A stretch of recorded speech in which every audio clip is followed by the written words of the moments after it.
Assalamualaikum warahmatullahi wabarakatuh. Hari ini nak buat ulasan perlawanan di antara Selangor menentang UiTM.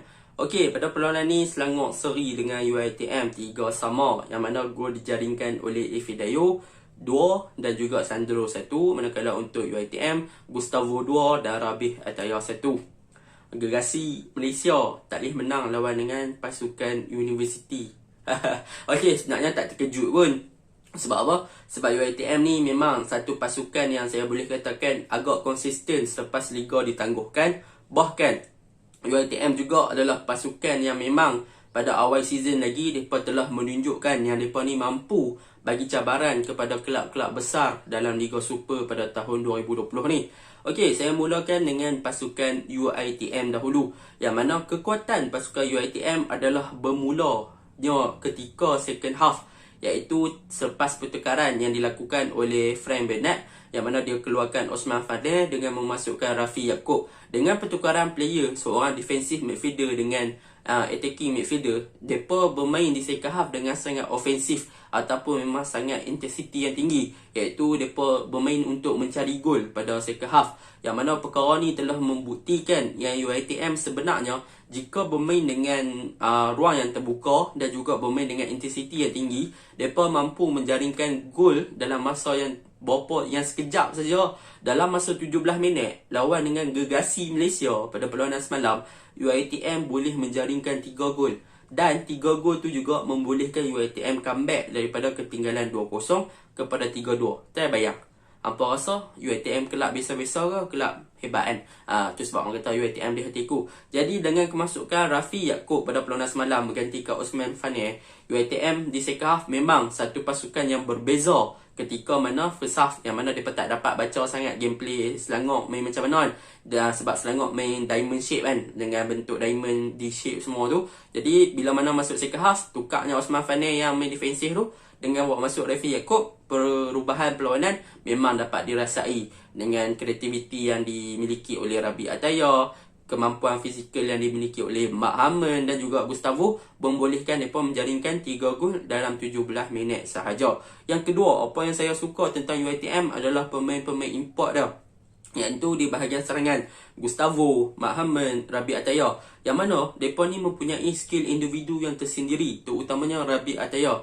Kan saya dah biasa cakap dalam video sebelum ni, Rabih Ataya adalah seorang pemain import yang memang berkaliber. Dan bagi saya, Rabih Ataya kalau kita letakkan, kita senaraikan dalam list pemain import, Rabih Ataya adalah pemain yang paling mempunyai kebolehan individu yang paling tinggi antara semua player import yang beraksi dalam Liga Malaysia, tak kira Liga Super ataupun Liga Perdana. Sebab apa? Sebab dia memiliki dribbling yang sangat lawa, ball control yang sangat lawa, crossing yang sangat lawa, passing yang tepat, dan memiliki permainan, orang panggil apa, gaya dia tu macam Messi. Dia bermain dengan otak tapi kaki dia tu bola melekat. Itulah yang saya katakan kemampuan tentang Rabih Ataya.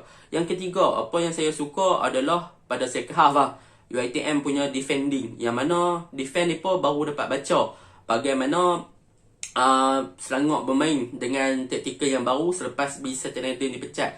Yang mana pada perlawanan semalam kita nampak untuk first half, Danish yang pemain pertahanan kanan UiTM pada mulanya terlampau sukar untuk membaca gerakan yang dilakukan oleh Selangor. Tetapi bila masuknya second half, dia lebih matang dan dia cepat baca pula bagaimana Selangor membuat attacking kan.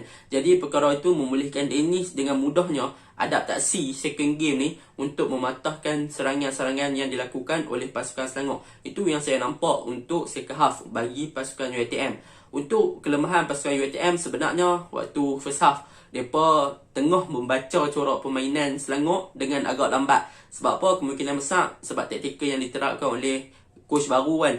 Mereka tak boleh nak baca lagi. Bila mana masuk second half, Frank Bernard bagi talk dekat player UiTM, baru mereka boleh faham bagaimana Selangor main punya taktikal semua. Masuk je second half, semua dah berubah kan.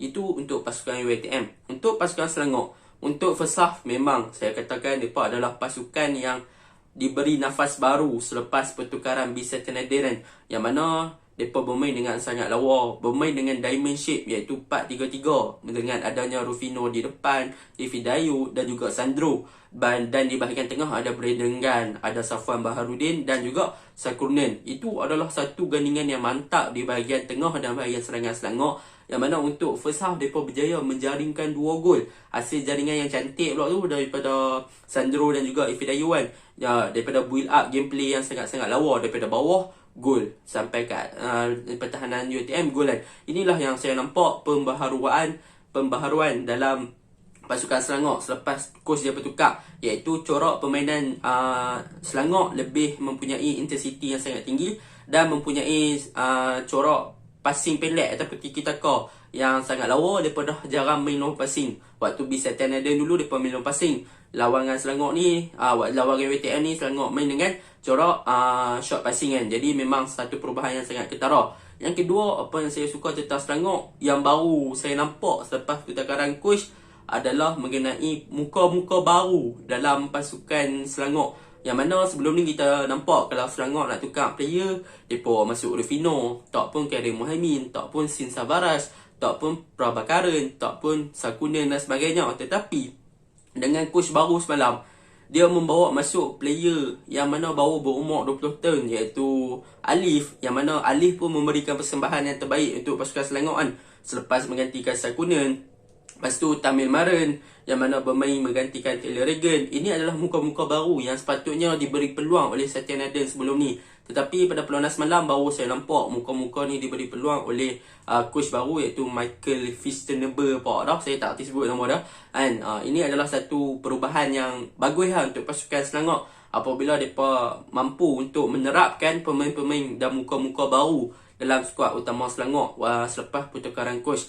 Kelemahan pasukan Selangor adalah semalam waktu masuk second half, mereka dah mula low apabila mereka dikejutkan dengan jaringan awal daripada UiTM di second half melalui Gustavo. Daripada situ saya nampak confidence mereka mula goyah dan mereka mula kucak-kacir dalam masa 17 minit sahaja. Selepas separuh masa kedua bersambung, UiTM berjaya memintas gol dengan 3 gol.